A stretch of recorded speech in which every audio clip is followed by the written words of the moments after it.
running, boy.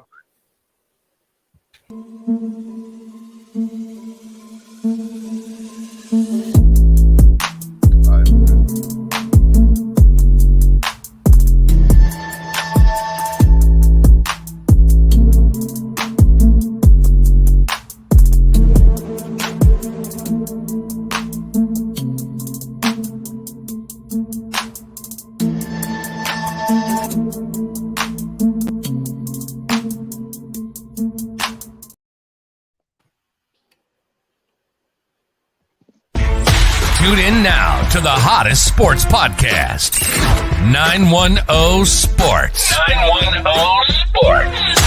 We discuss the latest topics in sports, interview the athletes.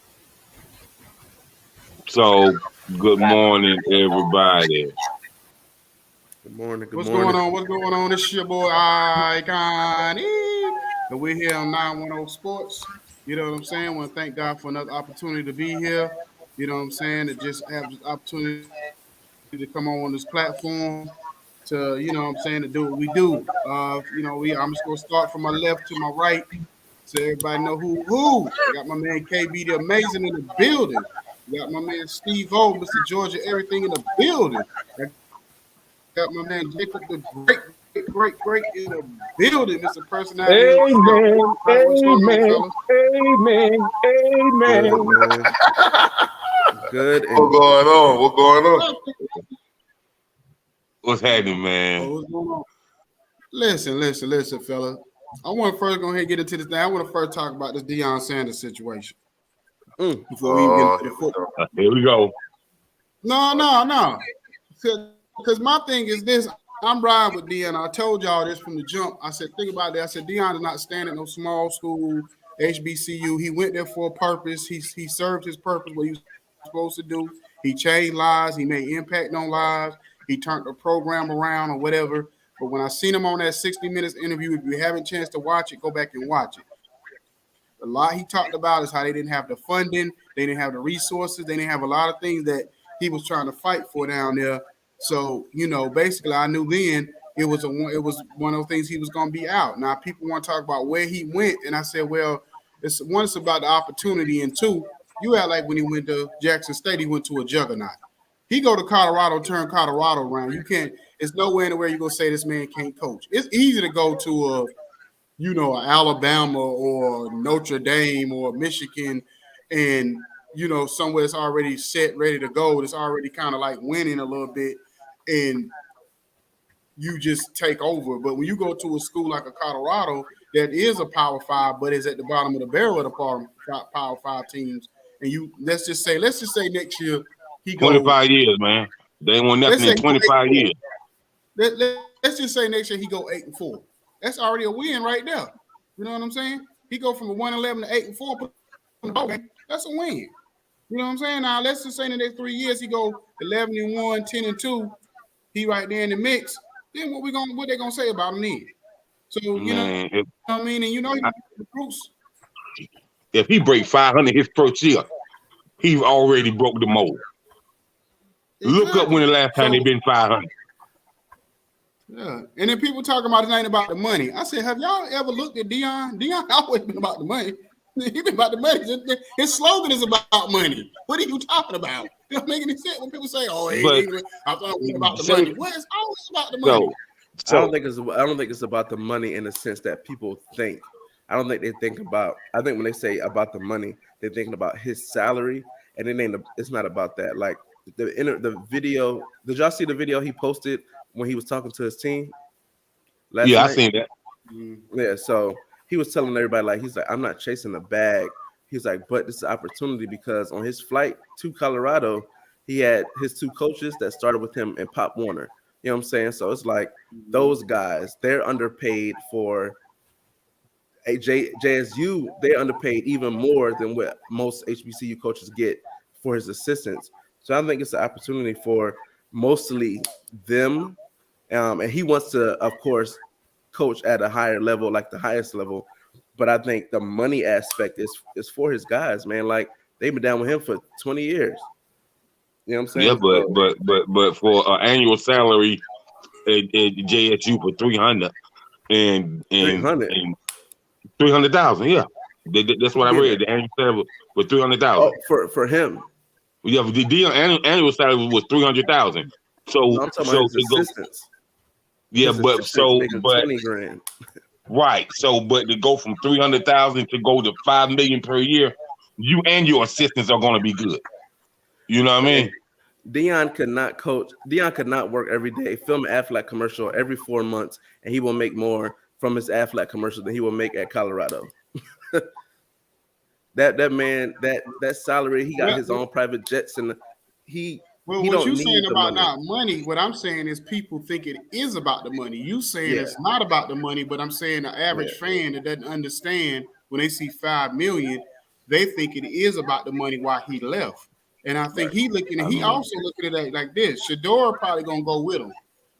He knows for Shedeur to get that credit that he deserves, Shedeur got to be on a bigger stage. So it's all strategic. It's no different than when LeBron sets his sons up for a certain type of situation. It's the same thing. It's all strategic in what he's doing. You know what I'm saying? To set his kids up for that look too. Because he want his son to be in the Heisman running. And he want his son to go first round if possible. He ain't going first round if he's not in that situation. But that's the one thing. See, that's the one thing I don't like about him taking this position. I get it. I respect it. Cool. I understand it from a professional standpoint. But when you take a job and say, I'm trying to bring light to this, I want to show everybody, the NFL and these players, that you can go to HBCU and make it to the league and be a first round pick, but you leave after year 3, and you take, I mean, technically it's the third season, but you take your guys that aren't getting a recognition. Now you're going P5, so they get it. It's like you're going against everything you preached of why you were taking the job in the first place. So this is my thing about This is my thing about HBCU. I looked at a clip last night where other players, whatever team he played, whatever coaches, they just cursed Deion out, cursed the whole team out. F prime this, F prime that. Come on, bro. Only HBCU. Ain't nobody for that, man. You said only at HBCU. Didn't that quarterback at USC just put F, UNC, or F somebody on his That's not what I'm talking about, Steve. That's not what I'm talking about. That's not what I'm talking about, bro. I'm talking about another coach just cause you change a program around and they jealous of you, they go cursing you out, man. No, it happened. Maybe they knew his ass was in the league the whole time. No. Maybe they knew he wasn't. Maybe they knew he wasn't there. He wasn't really there to keep only our people, man. Jacob, it happens. If you look at Jackson State, man, they must ain't did nothing with their whole school in the last 30 years, bro. He knew that before he went. He knew all this stuff before he went. I don't think he knew it was that bad. I don't think he knew it was that bad. Jacob, I don't think he knew it was that bad. That's what I'm saying is that you have been on a job where you think one thing, you go on a job, oh, this gonna be the lick, this gonna be a good job, it's gonna be a good situation. Not if I'm selling the job that I'm going to change all that. I'm selling you, I'm going to change that. But he can't do it without the resource. He don't have the money. He knew what he had before he went over there.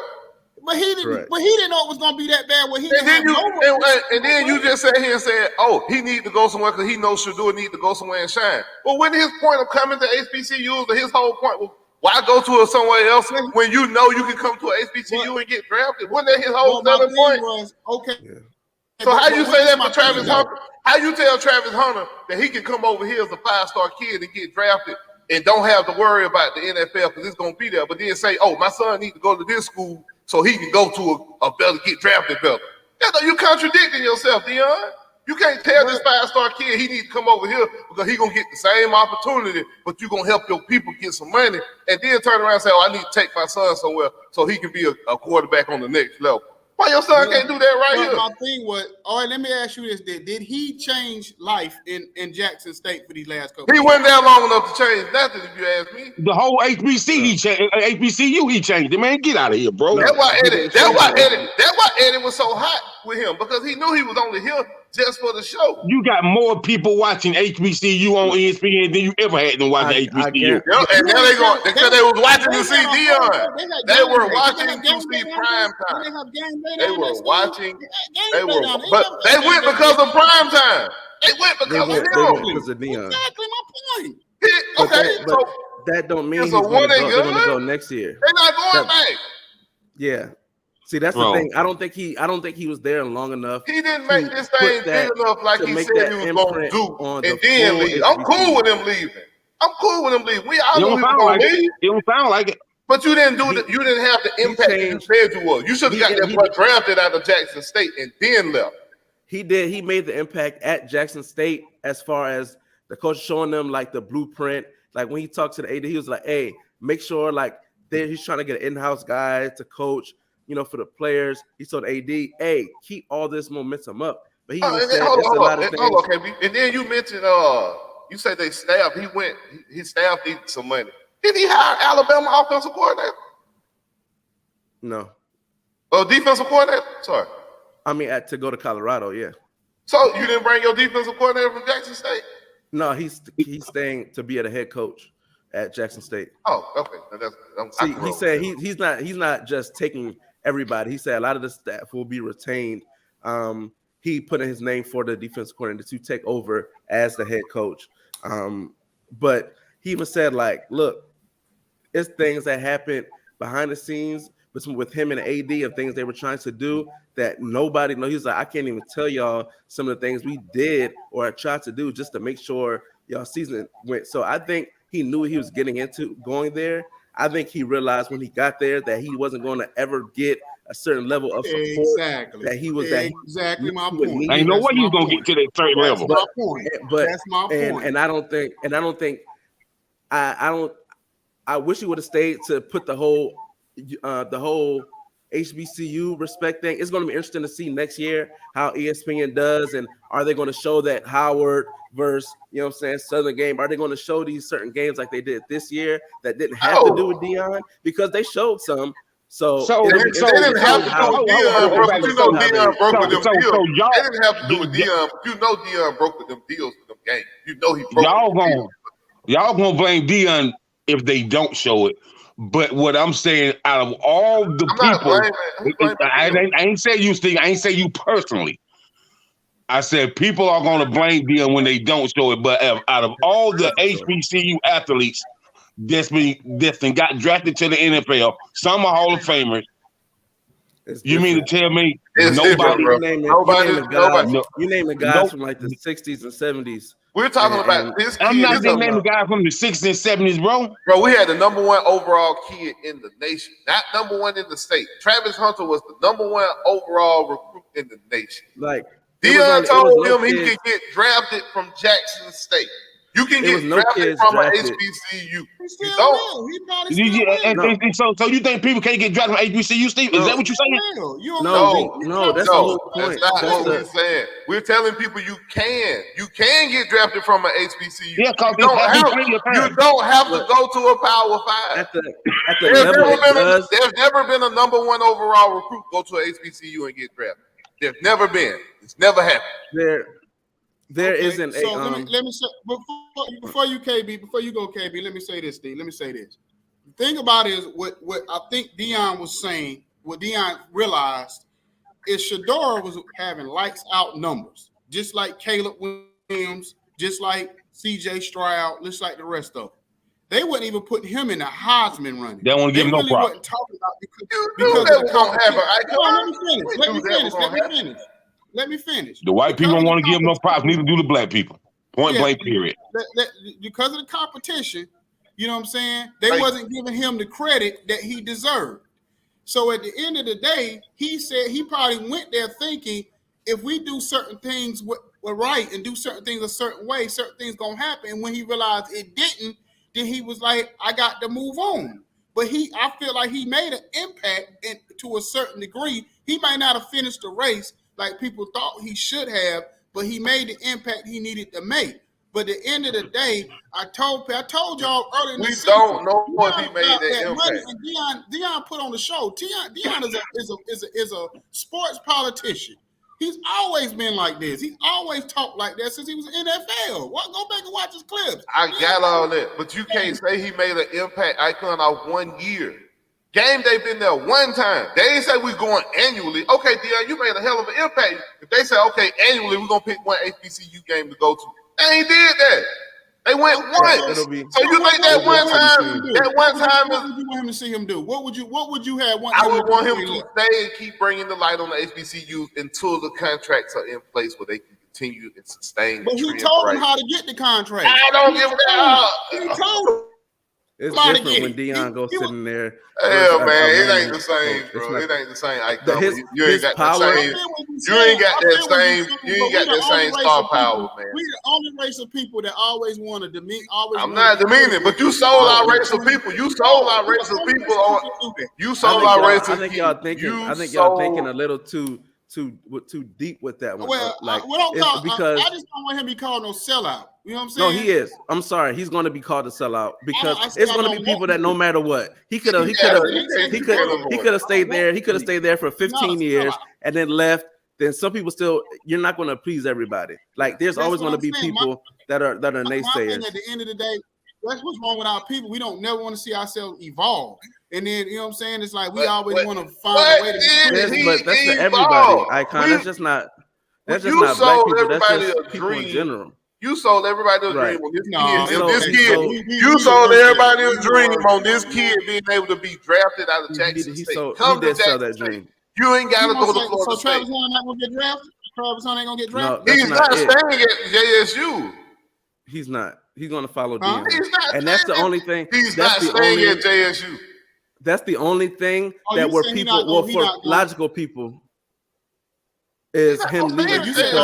What he said he was going to do. He's not going to get drafted before he go to Colorado. He going to have to go to Colorado. Exactly. Exactly. But you didn't sell that. You sold everybody on you being able to come to Jackson State or come to a HBCU and you'll still get the same opportunity. And then you turn around and say, well, my son ain't getting out. Hold up. You turn around and say, my son ain't getting the opportunity or the looks he's supposed to, so I got to get the hell out of here. I don't think it's about the son either. I think like Barack Obama. When Barack Obama became president, he thought he could change something. He couldn't do it. He couldn't do it. I don't think it's the son thing either. Like you just said, game day is there. It's changing. Hold on. I don't think it's really about Shador either. I think when they take that position, he knows Shador. No, he said, "Hey man, I want you guys to come with me, do this, do that." I think it was understanding that you're not going to get the attention you would if you would have went to Bama or Georgia. You know what's going to happen. We got to get out the trenches. Y'all might be just the guys that set the blaze. We're going to get you to the league. We're going to do all that, but you may not get the accolades because I'm not going to get the accolades. We're doing this to set the trend. The people who usually set something in motion aren't the people who benefit from it. You know what I'm saying? You can go back to civil rights, you can go all that stuff. But the thing is, the reason that a lot of people like myself are conflicted because yes, you support Prime, but at the same time, you took him for what he said he was going to do, and for what the main thing was, I'm going to show the NFL that guys can go to the HBCUs, and I'm going to show these kids that you can go to HBCU and be a second, first, third round pick because the year before last they didn't have anybody drafted, and then last year I think they had like 4 or 5. So it's just the amount. Like guys do get drafted, but it's not to the level that they should. They don't even get combine. They don't get to the combine. They don't get to go to a lot of these things. So they're trying to create. He was like, I'm trying to create these combines to where the kids can go. You should have at least 50 kids from the FBS go with the you know what I'm saying, the FCS. Like it was all these things that he was trying to do, and I just wish he would have went further with that than taking the job now, because everybody knew he wasn't going to stay for no 5-6 years. But I thought he would stay until his sons graduated, because then there would be about 4 years. He got Travis Hunter. It was the project of, can it really be done? Because kids are watching, recruits are watching. So now if I'm a recruit, I'm like, they already decommit, bro. They done had 3 decommits already. Yeah, so it's like what you were selling, the one guy who could really get it done was Deion. And the fact that he left early, it's just I think rubs a lot of people the wrong way because you sold the dream. You sold the dream of getting these guys to the league. Nobody. Tell the truth, KB. Tell the truth, KB and Steve. Didn't I tell y'all this was gonna happen at the beginning of the season? I told y'all this was gonna happen. A lot of people did, and I honestly, wholeheartedly believe that he wouldn't leave, because I thought his sons were going. I thought he was going to stay with doing what he said he was going to do with getting not just his team, but the whole HBCU as a whole. Them respect the South Carolina States, the Gramblin's, these schools that are good, that are powerhouses, but don't get that level of credit. They don't get those guys. And then that's why you ask about these other coaches, the other schools being jealous of him because they saying, "Damn, we already been doing this. We done had all this in place. Y'all didn't really start caring until Deion came. And when Deion leave, y'all ain't gonna care again." So that's why Eddie Robinson was mad. That's why Eddie was saying he ain't swag. That's why they said it was gonna happen. You talking about two different things. You talking about the people that's inside, like the Eddie Robinsons. I get what you mean by them, by the coaches. I'm thinking about the outside, like the fans who don't understand the whole dynamic. I mean, fans go left and right. You talking about Eddie Robinson and the coaches inside HBCU, they got every right to be mad at Deion because you brought light to it and then your light about to leave and then we stuck back where we was at. I get them being upset. He didn't let the light. Hey, how you doing, my guy? He didn't even let the light shine long enough. He didn't even let the light shine enough to nobody to read the damn book. I mean, nothing I could. It man just literally like flashlight, like security, and then gone. That's all I'm saying. And then if he would have got Travis Hunter drafted, man, we would have even had this conversation. He would have showed them that you can be a 5-star kid. You can be a 5-star kid and come here and still get drafted. Now, what we talking about? You're right. Well, let Jacob introduce this man and then we get this interview going. Good morning, my brother. How you doing? Hey, how y'all doing this morning? Doing good, man. Doing good, fellas. We have Greenwood native, big brother, Ernest Dye, and he did a lot, for the city of Greenwood. Played for the University of South Carolina Gamecocks. Drafted in the first round, pick 18. Arizona Cardinals, played with the Cardinals from I believe it was 93 to 96. Then 97 played with the Los Angeles Rams, and he just did a lot. And he represented the O-line like we always talk about how the NFL need that O-line. How that O-line in high school and in college needs to be represented. The O-line is very important. So welcome, my brother. Hey, I appreciate it, man. Sorry I was late, man. I was watching all that football yesterday, and I hear y'all talking about the same thing we've been talking about all night long. Right. So man, what's important to you, man? Tell me how football has made an impact on your life, and when did you know that you had such a passion for the game of football? Ooh, that's a hard question. I mean, coming up, we all, pretty much had dreams and aspirations of being pro athletes. I believe that made the question when the teacher asks you what you want to be when you grow up. Every little young man said, "I want to be a pro football player." And you say it, but you don't really know what goes into becoming a pro football player, and then pro football player. But then when you get into that game, that aspect of it, and you realize this could possibly be a reality. It ain't something that's given to you. You got to earn it. And that's the hard part. But yeah, my journey started early. My brother played. I had another older brother a lot of people don't know about. He played as well. So it was kind of just like laid in my lap. And it was really up to me, what I was going to do with it. But I didn't really know that I had any shot of being in the NFL really until I got into college at University of South Carolina, and that's when it really came to reality. Right. So from Greenwood High, and after Greenwood High, you stepped on to JUCO first, right? Right. Yeah. The story with that was they had all these kind of situations with college. I wanted to go to Clemson, and I didn't have the high enough SAT score, and but I had the GPA. So Clemson told me they would let me in, no problem. But my mom and dad were fighting me to go to the University of South Carolina because that's what my brother was playing at, Marty. I don't know if y'all remember him. Right. So, yeah. And I ended up going to JUCO because Clemson was going to let me in. My mom didn't want me to go. I was fighting with them. And University of South Carolina came back when I signed with them, and they told me that I couldn't get in. So, and at the same time, Joe Morrison had passed away. So Sparky was coming to the program, Sparky Woods, and he hooked me up with a JUCO coach in Mississippi who he had played with at Ole Miss. I think that was right. Yeah, I think he played at Ole Miss. But he sent me down there, and I ended up coming back to University of South Carolina from Itawamba Community College.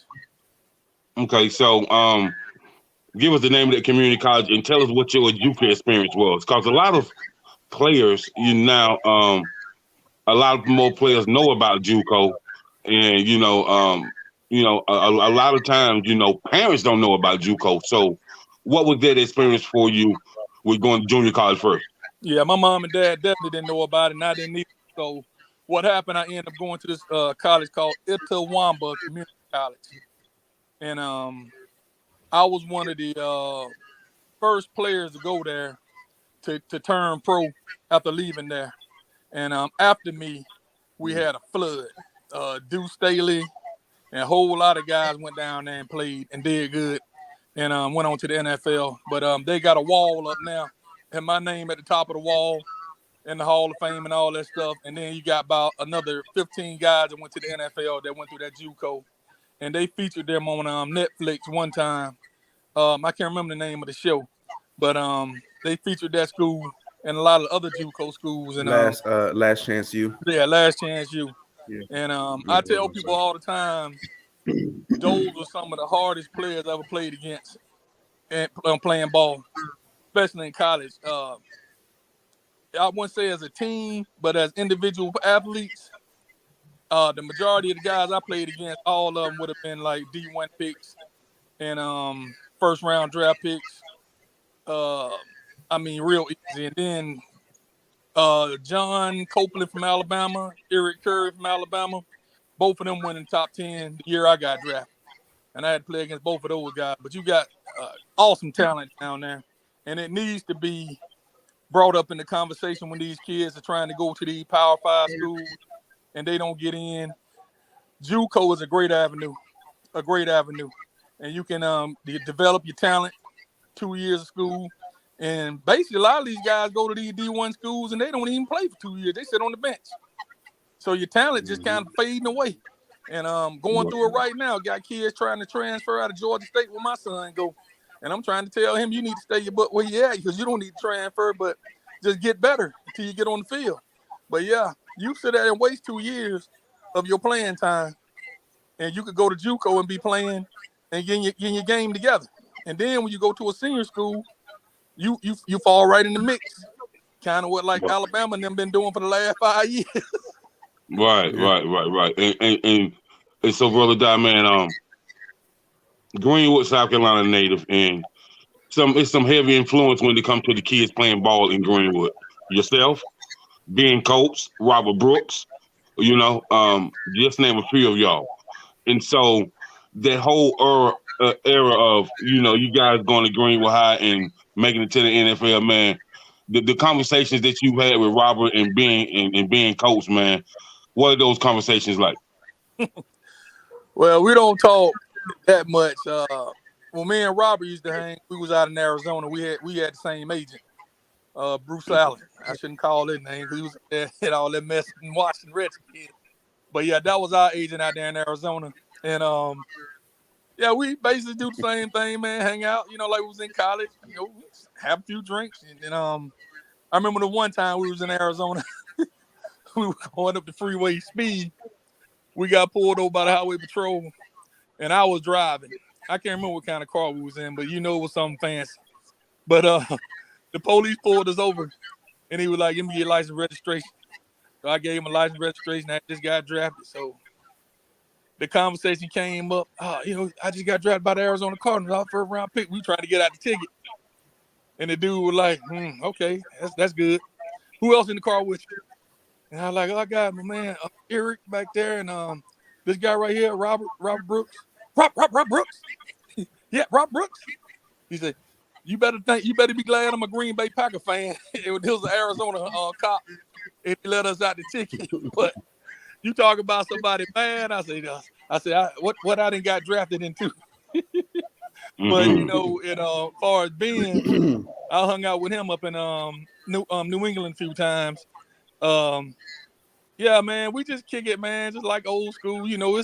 It's a blessing, to make it to the league, and then for those guys, winning Super Bowl rings and stuff like that, they on another level with it. And Right. but yeah, it's just a good time, man. That's really all I can say. But we done had a lot of fun, man.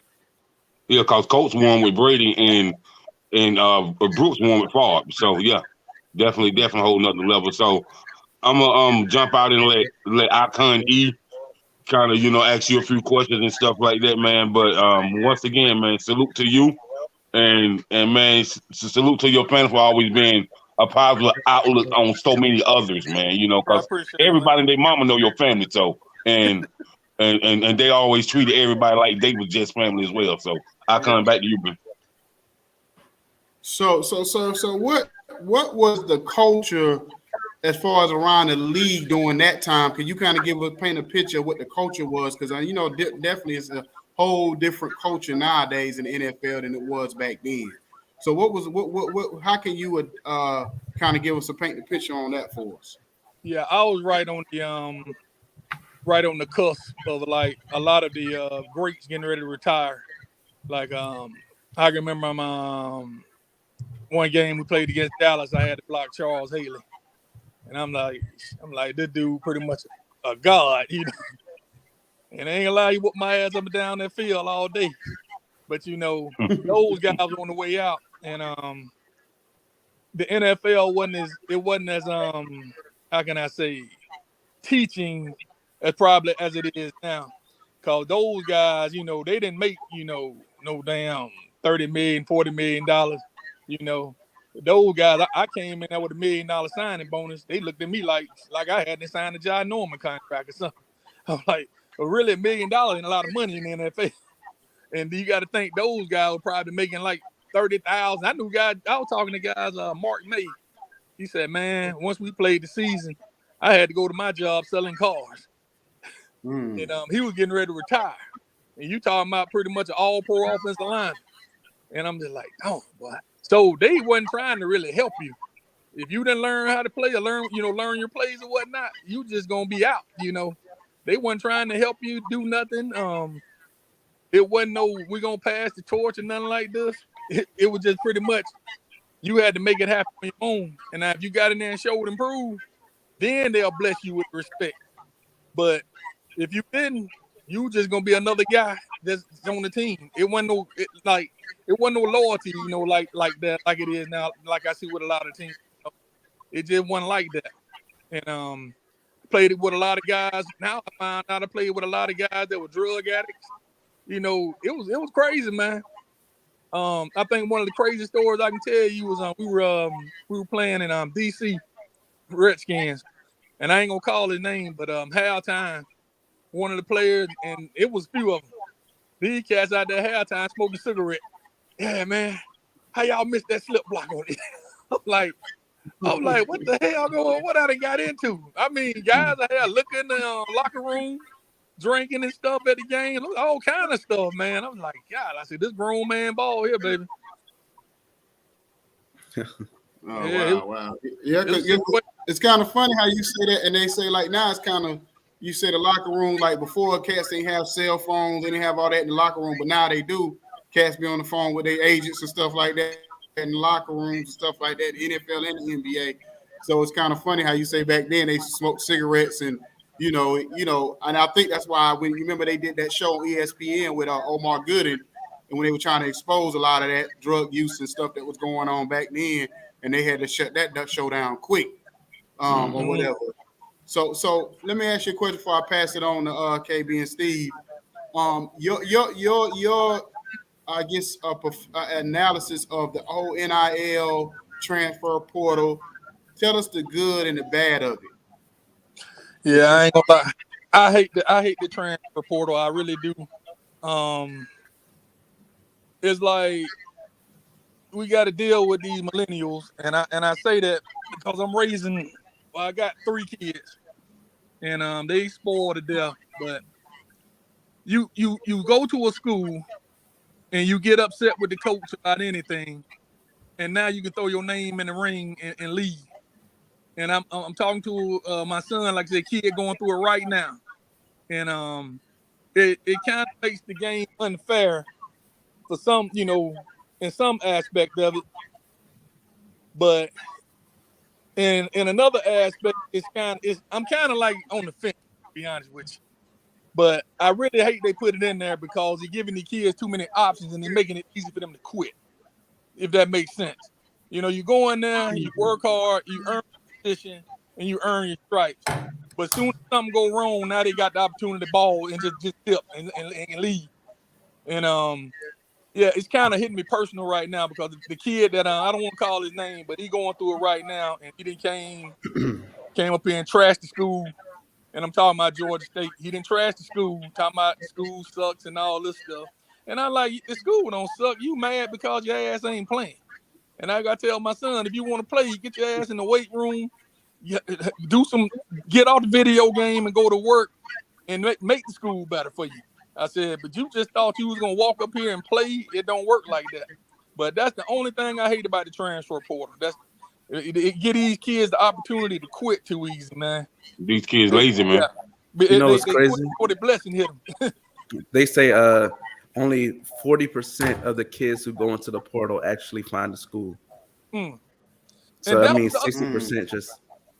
That was the other question. What happened to the kid if he go into the portal when he don't find a school? What happened to him then? Yeah, you gotta go to a JUCO, I guess. Yeah, if you're eligible. If you're eligible. So explain that, KB. So when you say that, KB, you enlighten me on something right there. So basically, when the kid going to the NIL, I almost thought it was like, NIL ain't the same as the transfer portal. Yeah, I mean, that's what I'm sorry. My bad. I didn't mean to say that. So my understanding when you go to the transfer portal, it was almost feeling like, how like an NBA player, NFL player want to get their ass to get traded, but their agent come to them and say, well, we got 3 teams on the table that's looking at you. I thought that was kind of how when these kids go on a transfer portal, they kind of already know I got a certain amount of teams that was interested. No, the upper echelon of kids, no. So when you are, the starting running back at LSU, you'll probably have some guys, So it's guys like that were like 5 stars that, they're leaving as freshmen. So they still have that contact with those coaches. But it's a lot of guys who go to schools and they've been there for like 3 years. So that connection with a lot of the coaches that are recruiting them aren't the same. Or you may have been disrespectful with your commitment. You may have burned a few bridges. You may have, told the coach you're going to come, but for the Instagram highlight, you went to another school. So now you got the other coaches and the staff looking crazy. And like it's a lot of stuff, especially with social media, that these kids not realizing that they're burning bridges. So when they do hit the portal, those coaches aren't going after them, or they're just a name. So when you look and it's like there's 200 running backs on here, who are you going to go after? Everybody wants the big fish, but when you go down after that, now you have to start really fine tuning looking. And a lot of those guys burn that bridges when you left. Like Ernest was saying, that a kid leaving Georgia State is like, man, F this school, it's trash. He put his name in the portal. That coach probably not taking him back if you don't pick nowhere. So now you exile yourself. So he can't. What options? He may not have none, and he may not be eligible to go to a JUCO because he used, 2 years eligibility already. So a lot of times these kids jump out there because they had a good year, or they're the dog on their team, or they have people in their ear saying, man, who won't want you? Da da da da. I have people, sources are telling me that. Then they put their name in that portal on Monday, and it's quiet. And next thing you know, it's summertime, and you looking, and you ain't got nobody calling your phone. And that's what happens, man. It's I think the portal's more cutthroat than actual recruiting, because now I can call you, you know the game. I don't got to give you nothing. Yeah. So it's different. Wow. Oh wow. Oh, Steve, you got any questions? Oh yeah, what's going on, Mr. Ernest? How you doing today? Man, give me your top 5, your toughest pass rushers you faced in the NFL, man. Top 5 toughest that you had. I know you gave me one already. Give me your other top 5. Top 5.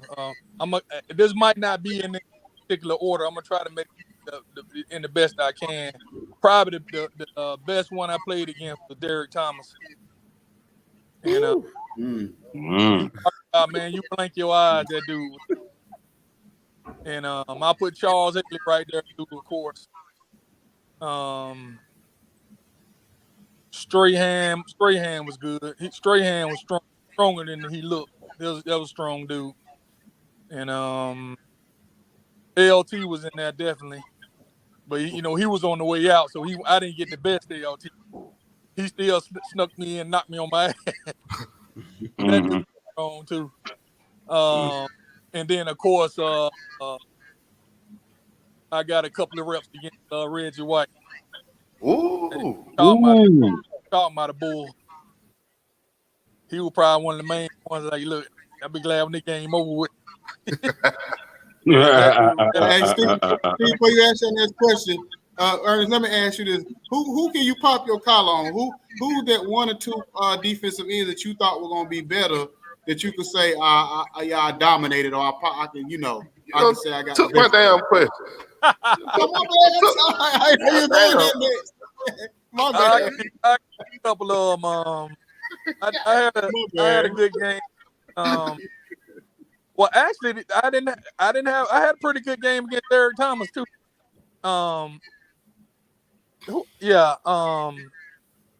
Ken Harvey, you remember him? Yeah. I remember Ken Harvey. He was like a walking muscle. He was fast and strong. I had a good one against him. As far as when I was at guard, John Randall from the Vikings. Ooh, He just went to the Hall of Fame. I shut him down. And it was a couple of them, man. I can't remember all of them, but I had a few good games, for the short time I was in there.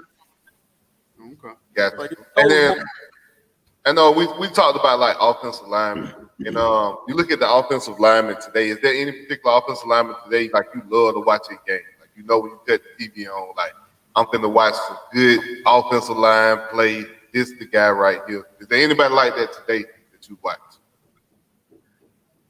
I can't say it's anybody like that.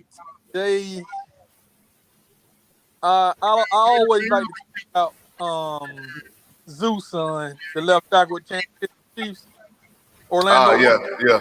I always like to check out, see how he doing.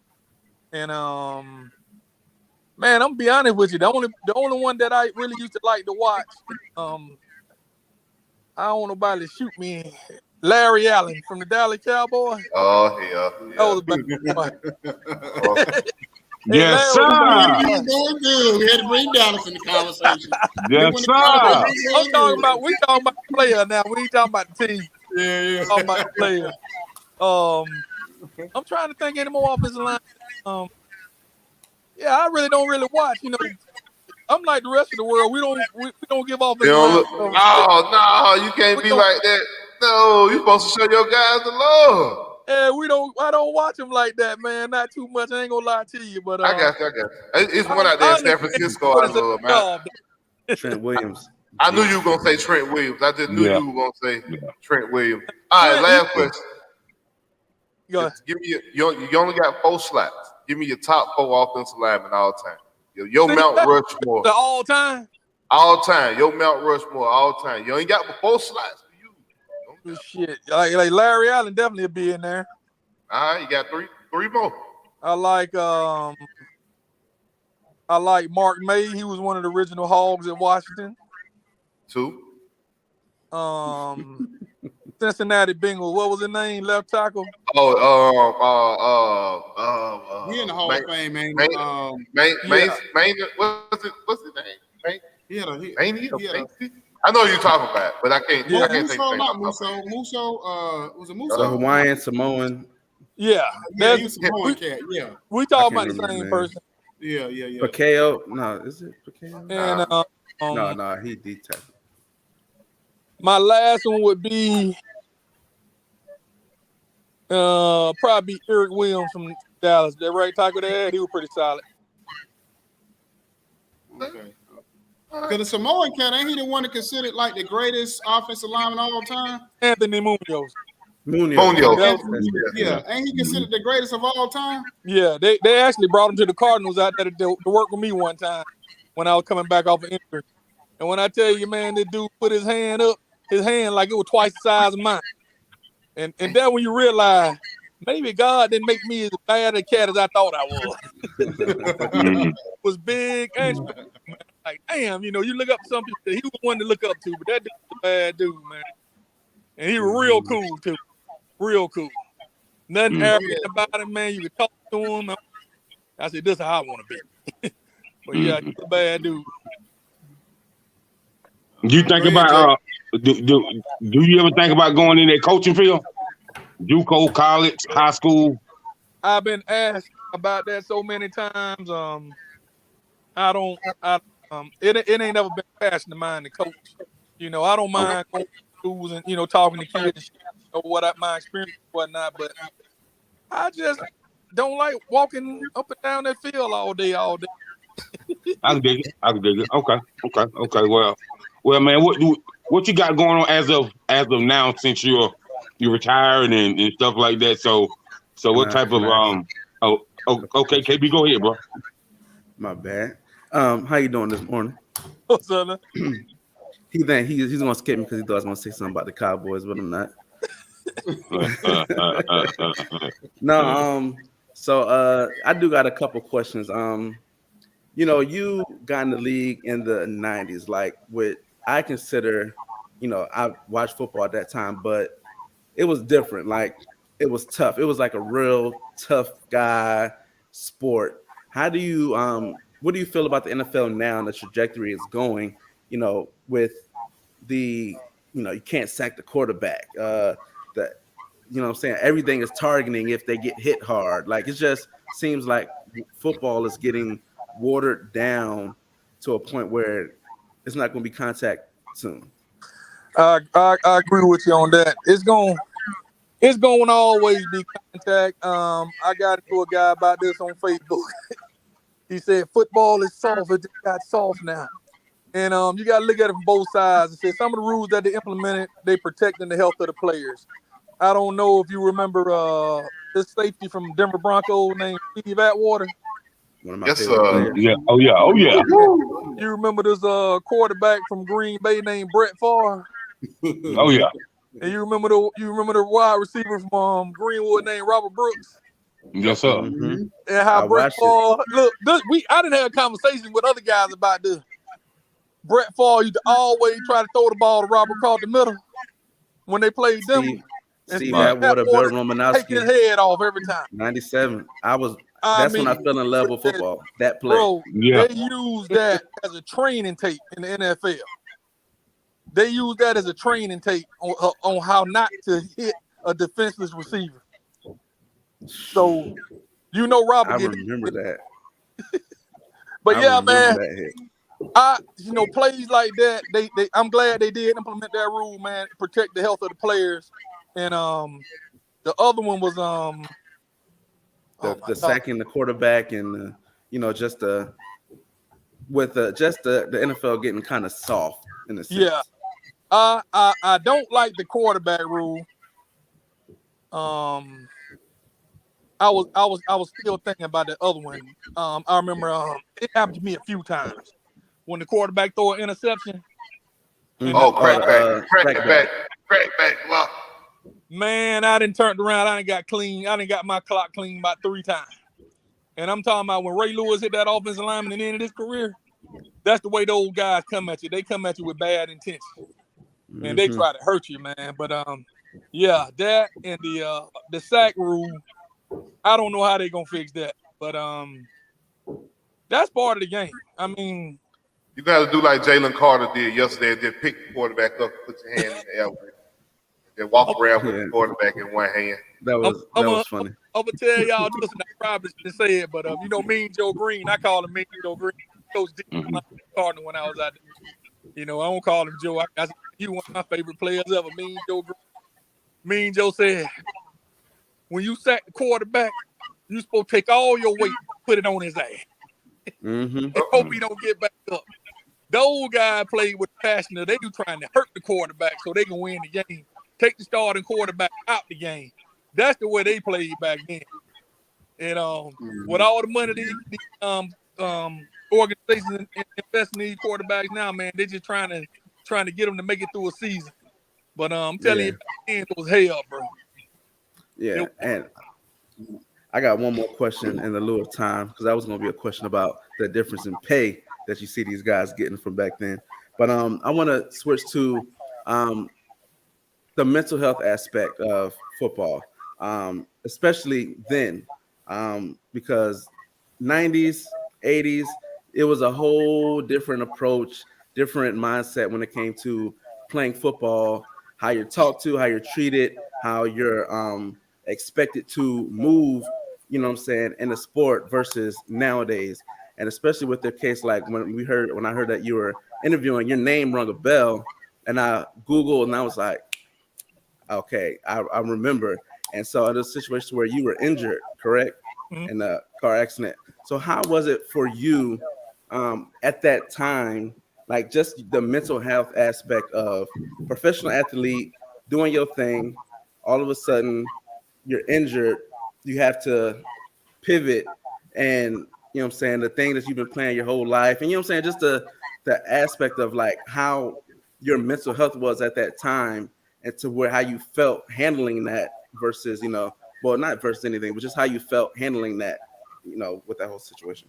Yeah, the thing about football, like that, I like sport, but it's something else I love more than the sport. I took it as a game. I knew the game was gonna end one day, and when I got hurt in the car wreck, I didn't necessarily want to go out like that. That's just life. You can't do nothing about that. And I had suffered several injuries while I was playing, so I already knew at that time this ain't gonna last forever. A lot of people told me I had 2 shoulder surgeries, 2 ortho knee scopes on both knees, torn Achilles on my left ankle, and bro, after that, they're like, they keep bringing you back. I ain't the same, man. I said, but y'all gonna keep paying as long as I can. And then I had the car accident, But in my mind, at that point, I said, I know this football over with. I'm not coming back from this. But in my mind, I knew the game was gonna end one day, and I was kind of, waiting for that day to come. You get some guys that they can't live without this game, and that's the hard part. Like Tom Brady, you should have been a long time ago. I knew you were gonna say that. But it's something wrong with it, man. You want to do this forever. When you play 10, 15 years, you'd have made a career out of the game. And very, very few people get to do that. And I'm proud he did it, but other linemen, Mark Tournay, Dallas Cowboy, the left tackle they had. Oh, yeah. He played all those years, and when he retired, went out and partied with his people. And they found him dead in his car the next day. Sure did. And he figured they're proud of the way he wanted to go out, because he can't live without it, man. And that's the rough part of it, man. And my son right now, he thought he was going to the NFL, and he didn't go. And I done had to have plenty of conversations with him, man. My brother ended up committing suicide about the same thing. Can't let the game go. Got to try to find something to do with your life. That's why I thank God that I was into the music stuff, man. And I got a studio in my crib right now. I go up there and play around with what I want to do. It keeps you busy, and it mostly keep your mind busy. And you have another outlet, and a lot of these guys don't have another outlet like that. Yeah, my son, man, it's like I'm calling, psychiatry. go talk to the dude because he won't let this game go. He trying to tell me now he want to go in the XFL. Now he done been out of college for 3 years. I'm like, bro, it's over with, man. It's over. But you can't tell them that they don't believe it, man. And that's a good question because there's a few guys I done talked to since college. I think my brother and maybe 2 more other players from South Carolina end up committing suicide. And yeah, man, it's hard, man. It's hard, but I ain't have no problem. I ain't have no problem leaving the game. Yeah, before Jacob jump back in because I got to get out of here. But I'm gonna let y'all continue on. I want to go back to something when KB was talking about the whole roughing the passer and roughing the players up and all that.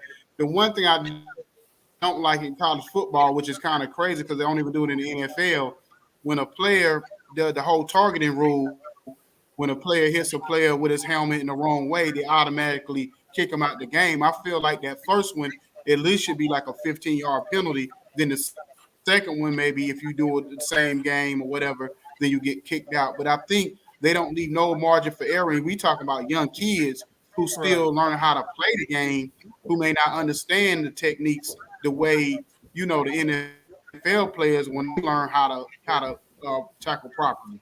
So what do you feel about that rule as far as like just automatically, especially when you kick out an impact player who end up changing the whole dynamic of the game?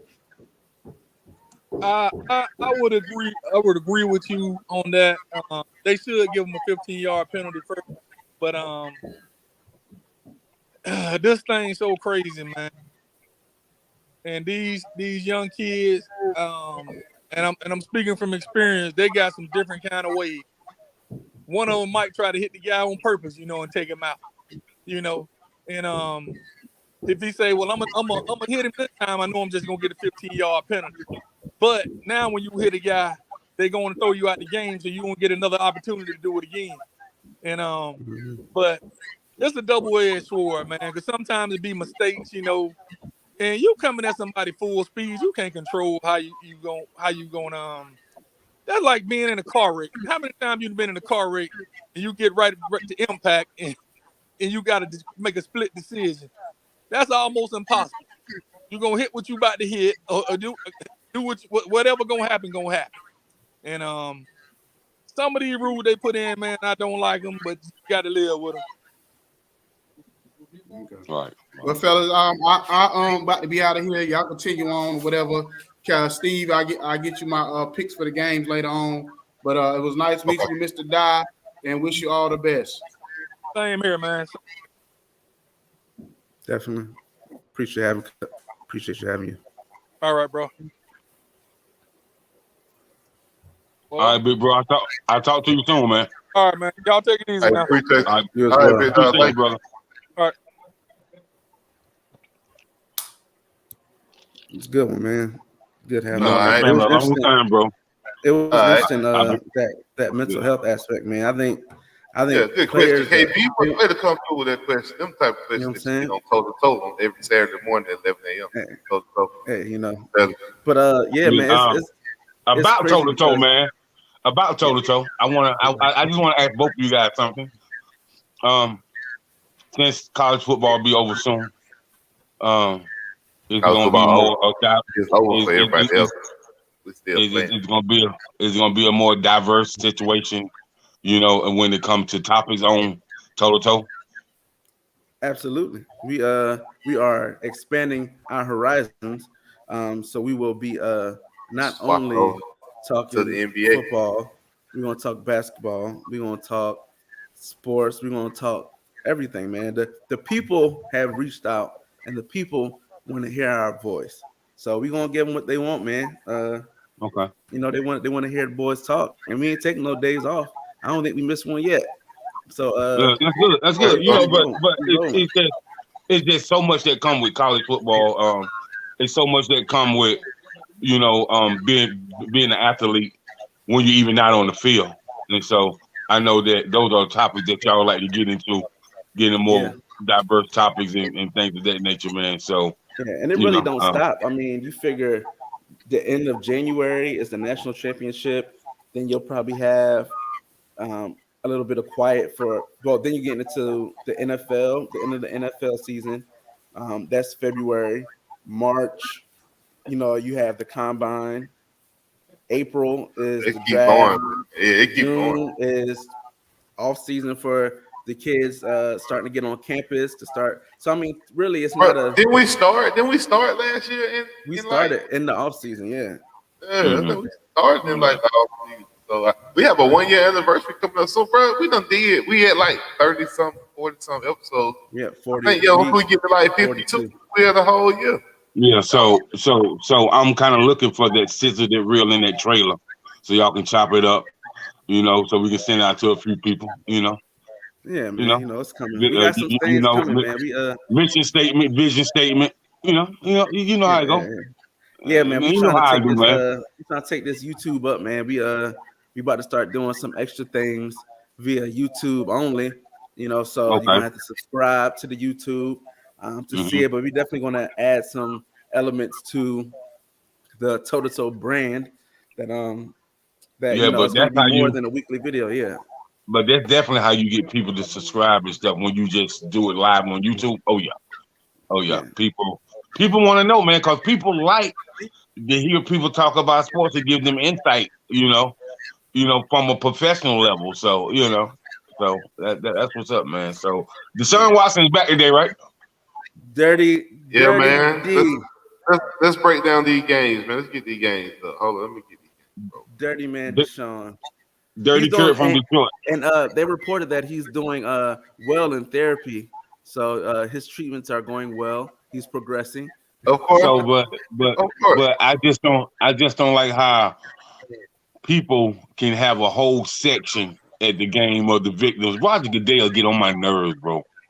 Like that's all he's doing, bro. Get out of here, bro. Right. Maybe you working the board over there? Yeah, I'm pulling up the game. All right, now I got it. I don't want to make sure. I want to make sure we weren't working against each other. Yeah, I got the games up already. So the first one, Browns at the Texans. What you got, Jake? I got Browns, man. I got Browns like what 24 to 14. Yeah, man. Houston ain't really talking about them. So I'm gonna stick with my pick from yesterday with the Browns. KB, you got the Browns. You want to switch it up? I'm staying. All right. You got the Broncos, Russell Wilson and company at the Ravens today at Lamar Jackson house. Man, I'm going with the Ravens, man. Yeah, I'm riding with the Ravens as well. What you got, Jay? The Ravens and who? They got the Broncos at the Ravens. Yeah. I'm gonna go get the Ravens. Right. The Ravens, because I think that Lamar gonna get some redemption, because I told y'all he was gonna lose last week and he lost last week. So, yeah. Broncos country. Let's ride. Them folk cussing Russell Wilson out as he walk off the field. They throwing trash at him. Sierra can't go nowhere and get her hair done. Like, it's an issue. Man. It's a problem going on in Denver. For real. Yeah, this dude is a nut. Green Bay at Chicago. What you got, Jay? Is Justin playing today? No, Justin Fields is out. And Aaron Rodgers is out. Well, let's see. Game time. Let me see. I don't know. Give me Buddy Love. Give me Buddy Love with the dub. I'm gonna ride with Green Bay and Jordan Love, man. I don't know much about him. Do y'all? If y'all do, would y'all please share? Jordan Love is a big arm. From where though? What did he go to school at? Oh, wasn't it like one of them? It was I'm gonna say South Dakota. It was like South Dakota. It was like the FCS school. No, I'm thinking that's Trey Lance. I thought the only thing that they had in South Dakota was hunting land. I ain't know they had no schools out there. No, that's where Trey Lance was from. Trey Lance was. He went to Utah. He went to Utah State. Utah State. But yeah, he a big arm quarterback, can move a little bit. He's He not looked bad. good last week. He's not bad at all. That's why they drafted him. I think he did. I mean, him and Christian Martin look really good. So that's the future, man. That's the Packers' future. Yeah. So I think it's over for old boy Rodgers though. It's over. Yeah, it's I over. think he got to find a new home. Yeah, it's over. Yeah. I think he might come to ATL. No, he might. We need a quarterback that can run, man. Don't you see? I know you're a Cowboy fan. You watch Cowboy fan. So, yeah, he need to go to the Colts, probably. I mean, he don't fit Atlanta, bro. You got to run. You got to be able to run the ball. And you got to be able to throw the ball because y'all quarterback can't throw the ball. No, he can't throw. He still don't want. So no, throwing is not important. We just need you to be able to run the ball. Okay. Clearly it's not. Clearly in Atlanta it ain't. So Marcus Mariota ain't throwing the ball. Shit. It's not quarterback and running back. It's running back and running back. Is that what you're saying? That's how Arthur Smith been getting it done so far. So hey, that's the new millennial football coached by yours truly, Steve. That's the new millennial football coached by yours truly, Steve O. If you think Marcus Mariota is a throwing quarterback, you're crazy as hell. I didn't say he was a throwing quarterback. I said y'all could use one. That's all I said. No, man, we need somebody that's mobile. The offense is built on. You know who would have been good? I think Malik. That boy Malik would have been better here. Malik would have. He can't throw either though. So I mean, it wouldn't have been no worse than Mariota. Yeah. I think he throw a little better than Mariota, bro. He probably do. That ain't hard. Yeah. It ain't hard to do. I'm just being real. Yeah. But he is breaking above Dak in QBR if we talk about this. Yeah. Anyway, who you got, Jay? Who we talking about now? Talking about Green Bay and Chicago. Man, I don't even know who Chicago backup quarterback is. I know who Green Bay backup quarterback is. So it's like it's like the only time I root for Chicago is when old boy Justin playing. So if Justin ain't playing, I guess I take Green Bay. You know what I mean? Cause hey man, people can say what they want to say, man. If Chicago sleep and don't give him no help, and after his rookie contract over and he has to be traded, look out now. He would have been perfect in Atlanta. Now he would have been perfect in ATL. Yes, sir. Him, Malik, all that backup. Malik got to see if Malik can throw the ball. But I like Jordan Love. Jordan Love would have been good here. Yeah. That's the way the NFL is going now. Look at Shanahan. Shanahan drafted Trey Lance because he can move. That's the way the NFL is going, bro. You got to have a quarterback that can move. Yeah. Because your defense too fast. You're not blocking nobody for 3 seconds, bro. It's just period. And since I have the toe guys on here, I'm going to say this. And KB, I'm going to give your props. You was right. I've been defending DJ the whole year. I'm going to say this.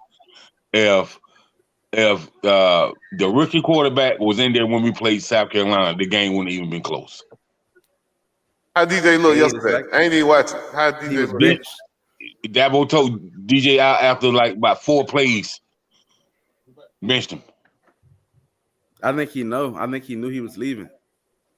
There's been rumblings, man. They dad runs he like their agent. Yeah. It's 3 of them, right? Ain't it 3 of them? No, it's 2. It's 2. DJ and his little brother. His little brother was supposed to be going to initially Ohio State. Then they said Georgia, but I think it's going to be a package deal. So you may see them like UCLA, supposedly, or Oregon. Okay then. Okay. The Jacksonville Jaguars at the Detroit Lions. I'm gonna go with my boy. I'm gonna go with Trevor. Okay, you and KB going with okay. I'm gonna say 2017, Trevor Lawrence. I'm going with Detroit. I just don't believe in the D, man, because they gonna find somewhere Detroit, but Mom Spaghetti. Ain't that good in Detroit, but a verse from Big Sean. Listen, bro. Mom Spaghetti. Oh yeah, and boy, Big Sean. Yeah. They gonna find some way to let you down, man. Why though? Like something is going wrong in Detroit. Like I'm gonna tell you what's wrong in Detroit. That the black coach had them 97, no, 88 one year, 97 one year, and it was 97 the next year. And they fired the man. He was building a system. But hey, man, you know. I'm with you on that. I agree. They ain't been right to him. You got the Jets at the Vikings. Hey, man. I'm going with the Vikings. As long as your cousin Kurt got on that platinum chain up under, you know what I mean? Hey, man, Kurt gonna make it rain out there.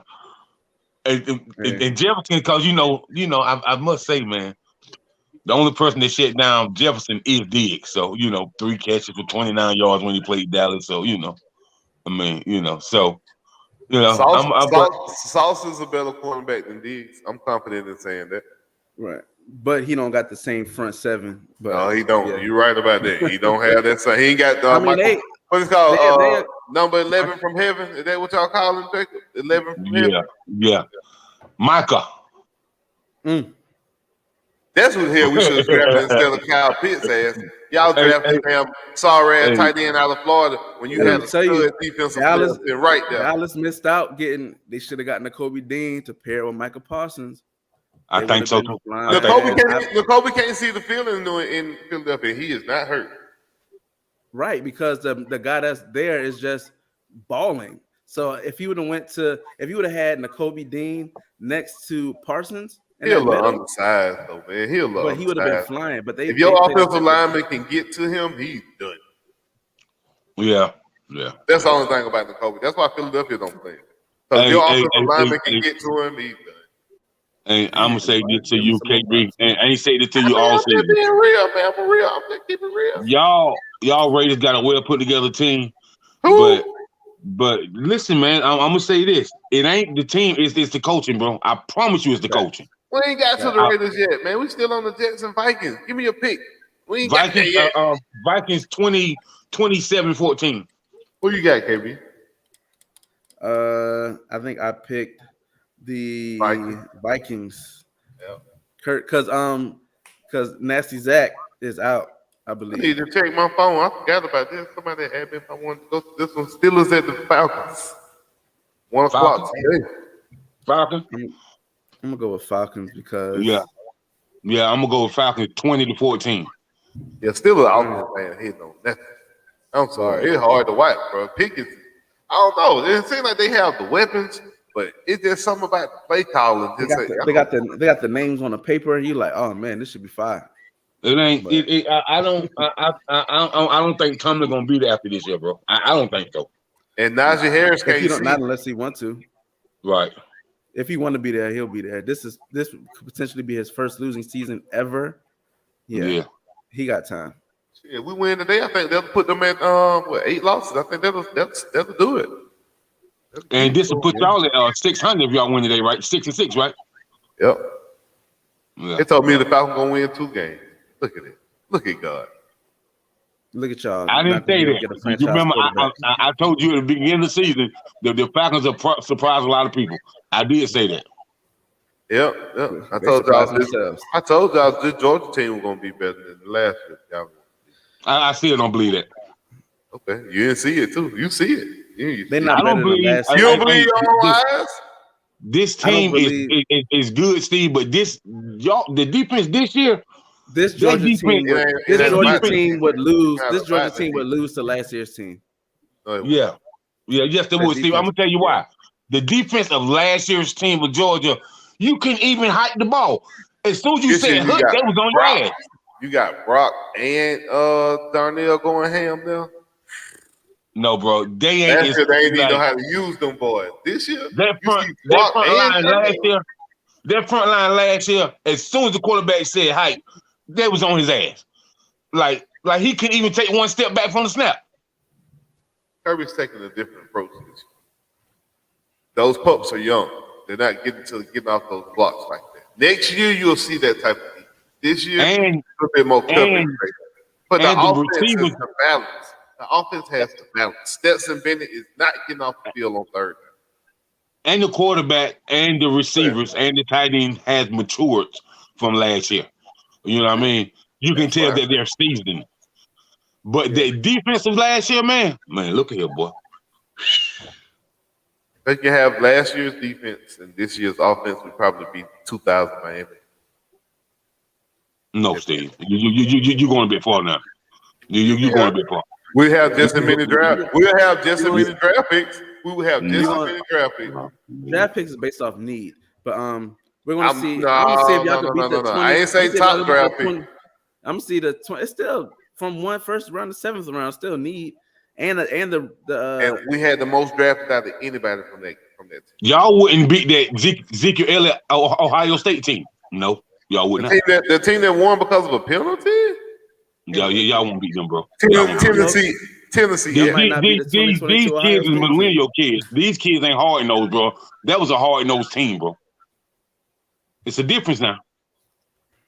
Depending on who rules you're gonna play by, you're gonna have them. If you play with them same rules that we play with today, half of that team in Miami be out for be ejected. Then I couldn't just say that. All the folk gonna be ejected for targeting. So that's true. But the football rules are very soft right now. You know what I mean?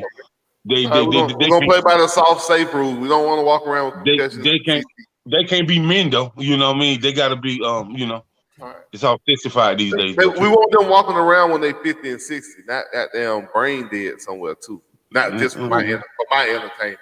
You know, I would rather see the safety. I understand, Steve. To each his own. I definitely understand that, and you're right, sir. So they've capitalized on making it in a safer environment. Thank you for your support. It's much needed. Pretty sure Junior say I would have benefited from a much safer environment, but I digress. Lord. That's true. Anyway, Tennessee versus Philly. Who you got? I got Tennessee. Fly, Eagles fly. Wait a minute, you said you were picking the NFC East? Okay, all right. I'm picking the NFC East, but I'm gonna tell you why I say I don't think Philly will win, man. Because Tennessee is gonna make the Jalen Ball throw this ball 30 times a game. If you make Jalen Hurts throw the ball over 20 times a game, Philly won't win, bro. Because he's not that type of quarterback that can throw the ball that many times. Have you watched the Eagles games this year? I have watched the Eagles game, bro. That boy be dicing folks. He don't throw the ball that many times, bro. Their running game and the offensive line block, bro. He don't throw the ball like 25, 30 times a game, bro. That is probably the most balanced team in the league. You know, 60 plays, they script for 60 plays, 30 pass, 30 run. So if he's throwing 25, 30 times a game, that's perfect.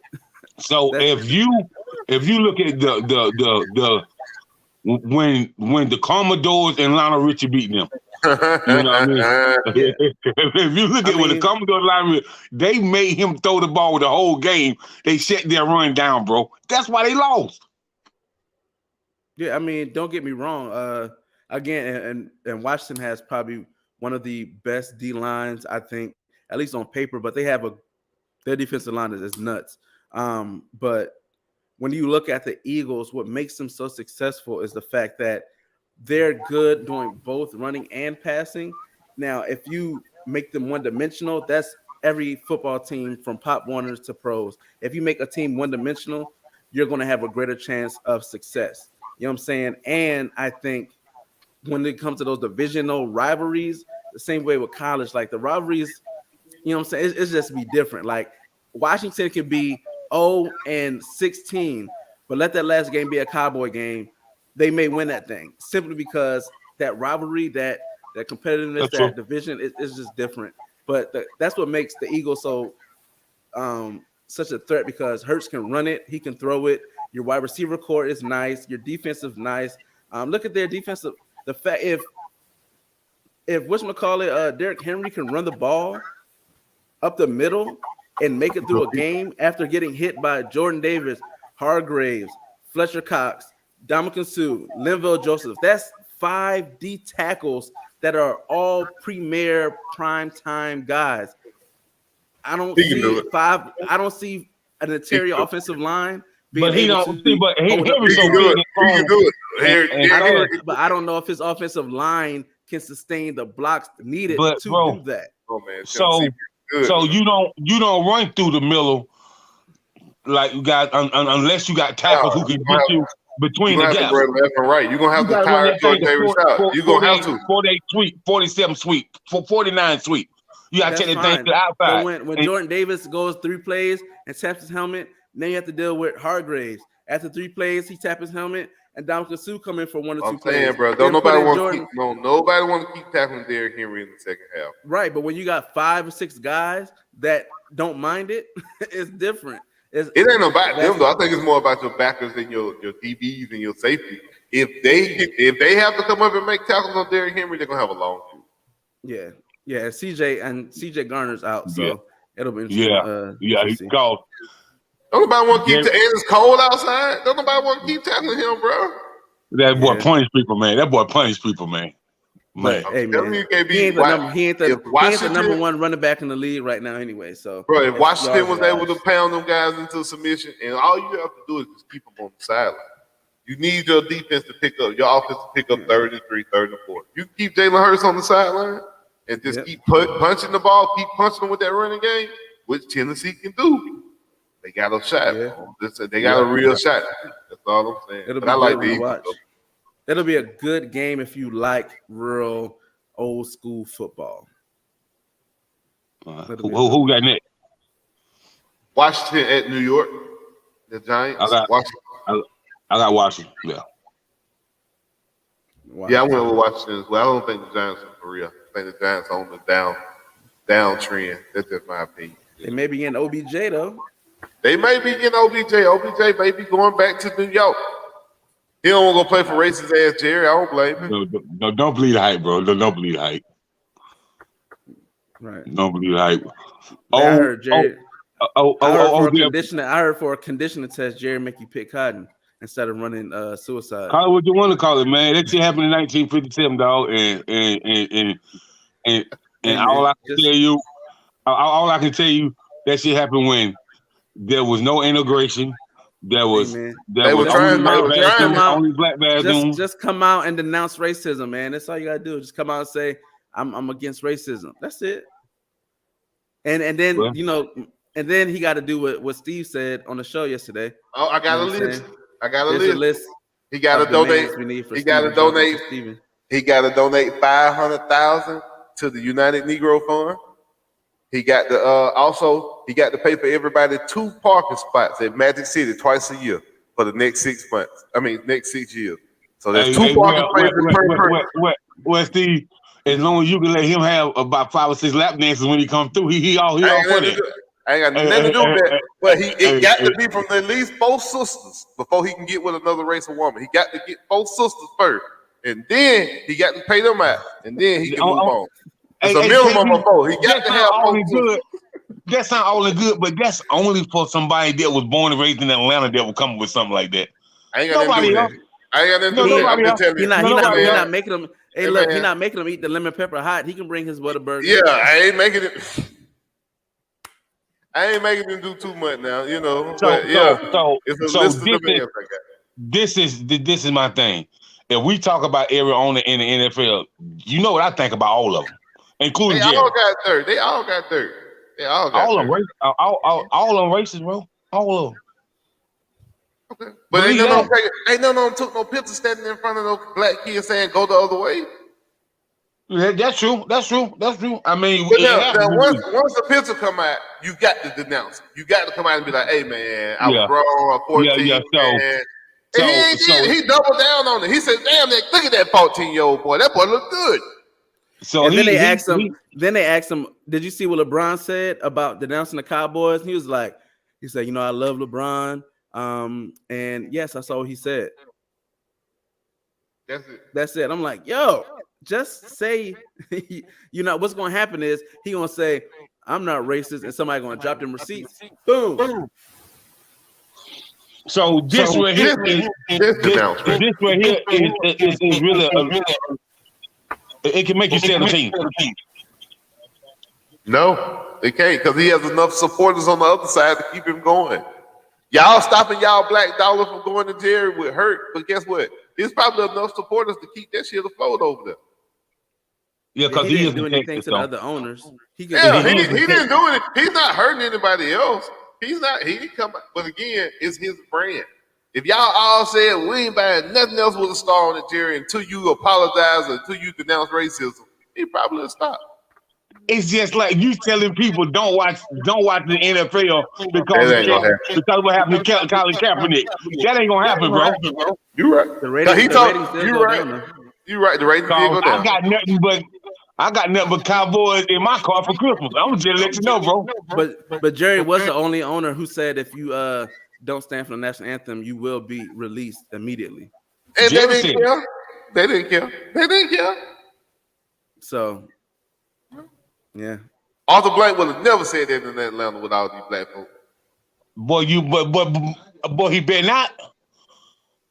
So what the hell y'all let Jerry get away with that in Dallas? Because it ain't that many black people in Texas like it is in Atlanta. I tell you that much. I tell you, Atlanta, boy. You see, okay. They're breaking the. You got the dog. This is game of y'all, boy. They would have broke. Yeah, they would have broken off the break car. They broke in his house. That's just like saying that. Ain't playing.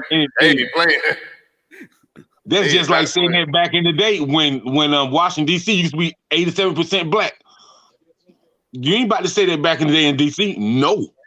Shannon Sharp picked Alabama. They broke in his car the next week. You said what now? Shannon Sharp picked Alabama last week to win the national championship over Georgia last year, and they broke in his car the next week. They broke in his house the next week. Yeah. So. Atlanta ain't bullshit. Atlanta ain't bullshit with you. Oh boy. You got the Dolphins at the 49ers. I got the Dolphins. Me and my sister talked about this last night. She said the Dolphins by 10.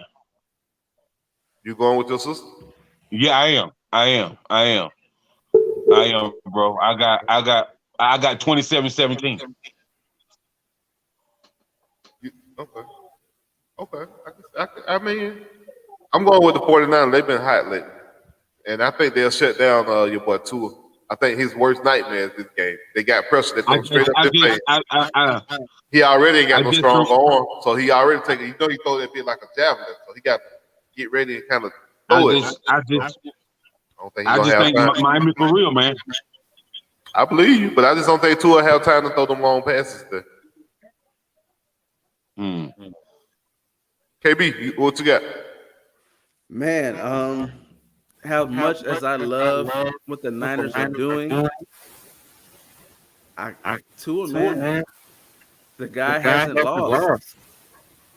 He's 13-2 in his last 15 games, and I think he maybe lost one this year, and one was last year.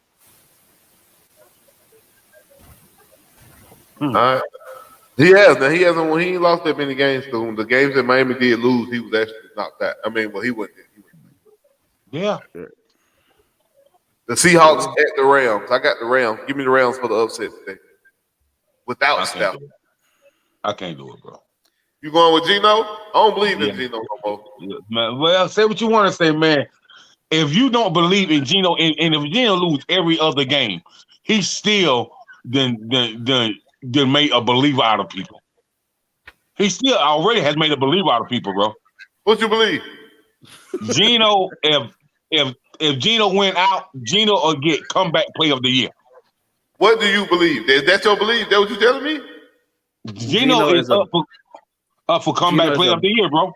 Okay, I'm cool with that. I'm cool with that. Yeah, what do you believe Geno is going to lead this team to? That's what I'm asking. Because I don't think they're going to make the playoffs. But this is my opinion. But go ahead.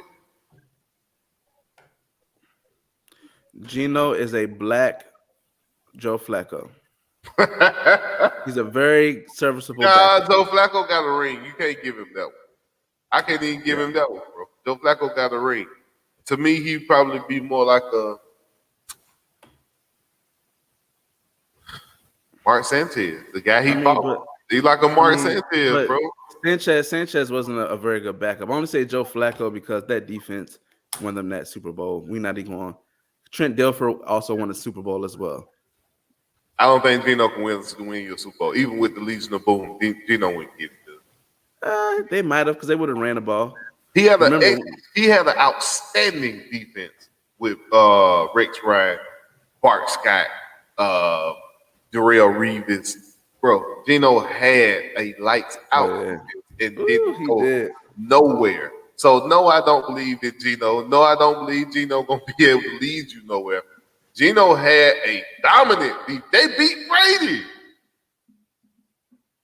Rex Ryan built a team just to beat Tom Brady, bro. And Gino couldn't do it, man. Because of Gino, they lost. It wasn't because of the defense. Defense give up 10 points. They lose 10-9. Right. Like, but yeah. Let's wrap it up, man. The old heads had to leave, man. Yeah, man. I guess we done turned this into Coach Sunday at this point. We did this yesterday, but Kansas City and Cincinnati. KC. Yeah, Joe Flacco did ball out that one post. I can't lie. The Ravens didn't really need that. They were good. Don't get me wrong. And then also too that Super Bowl, the lights went out for 30 minutes. That probably helped too. San Francisco. Yeah. That was Beyonce that did that. She knocked the lights out. That's what they say. Halftime show. Yeah, say I was late for work that day. I remember that. The Chargers at Vegas, I went with the Chargers, man. You went with the Vegas Raiders. You know how it is. I hope the Raiders get on track, but I just don't see it. I think Josh McDaniels probably need to be about one and done, really, but that's just my opinion. Yes, he should. Indy at Dallas. I mean, I hope Matt Ryan can go in there and upset them, but I never really want the Cowboys to win, especially with the recent events that have transpired out here in the world. Jerry Jones, Stephen A. Smith in that picture, trying to keep the black kids from going to that school. I can't go with them. So I picked Dallas to win today because my football IQ says Dallas is definitely the way better team. But a little part of me will be rooting for Matt Ryan. Not even gonna lie to y'all today. And then we got the Saints at the Bucks. Y'all know my opinion on the Saints. I don't give a damn who the Saints play. I never picked the Saints a day in my life. No matter. Katrina's always going to be 1-0 versus them. So I'm. Jeez Louise. Yeah, that's how I feel about it. Take it. Jesus. Oh yeah. Yeah, we both picked the Bucks, so we both picked Dallas, man. That's it, man. I don't really have nothing else, man. I knew I wasn't gonna get taken to talk to me a day about that picture. You know what I mean? Tell me why Cowboy Nation is still getting their money. I don't know. If I was a Cowboy fan, I probably would have denounced with LeBron. Me and LeBron would have left at the same time. But hey, man, you know how we do. Yeah. Next Saturday, man, 11 a.m., man. Y'all make sure y'all check us out. We here the same time. You know what I mean? Saturday morning, we're gonna be rocking and rolling 11 a.m. Check us out. Follow us. Like, comment, subscribe, share. If you love it, tell your friends. If you hate it, don't tell no damn body. Exactly. We out of here. We out, man. Peace.